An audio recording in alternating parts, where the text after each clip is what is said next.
জীবনে আমরা ভাবছি না যে 5,000 আমরা বকশিস পাইব। কোন সরকারের আমল সিটি পরিচ্ছন্ন কর্মীদের পাশে এই পর্যন্ত প্রথম নজির গরিবের পাশে দাঁড়াইছেন। কি বলে ধন্যবাদ দিব ভাষায় প্রকাশ করার মতো না। শুকুর আলহামদুলিল্লাহ, আল্লাহ তান্ডে জান্নাতুল বেস্তের দাবি করে আমরা দোয়া করি তাদের লাগে। কিন্তু বর্তমানে যে তারিখ দিয়া তানোর ঈদের উচিল্লায় আমরা 5,000 টাকা জনপ্রতি পাইছি, আমরা খুবই আনন্দিত।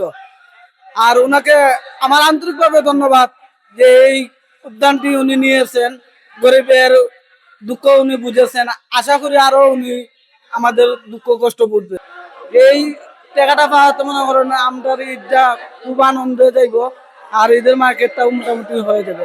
জীবনে আমরা ভাবছি না যে 5,000 আমরা বকশিস পাইব।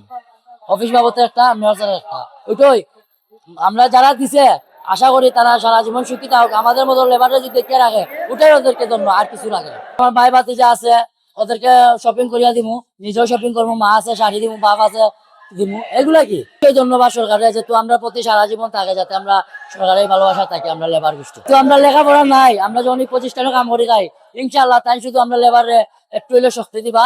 আর আমরা আছি ইনশাল্লাহ, যত সময় আমরা আছি। সিলেট সিটি কর্পোরেশন আছে যে আমাদের ভারপ্রাপ্ত চেয়ারম্যান যে প্রধানমন্ত্রী তারেক রহমান গরিবের পাশে দাঁড়াইছেন অনেক অনেক আন্তরিকতা। আমি যে কি বলে ধন্যবাদ দিব ভাষায় প্রকাশ করার মতো না।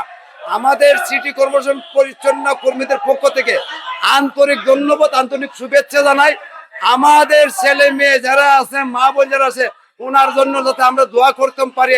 আল্লাহ যেন ওনাকে নেক হায়াত দান করে, আল্লাহ যেন ওনাকে সুস্থতা রাখে, সুন্দরভাবে যাতে রাষ্ট্র পরিচালনা করার তৌফিক দান করে। সিটি কর্পোরেশন 2002 থেকে প্রতিষ্ঠিত হওয়ার পরে এখন পর্যন্ত আমরা এই লেখানপুর থেকে আমরা পাইছি না। আমরা প্রথম পাইছি, এটা আমরা খুব আনন্দিত। বাট আমাদের কাজের ক্ষেত্রে আমরা আরো অনেক উৎসাহ হয়েছে অনেক টাকাটা পাইয়া।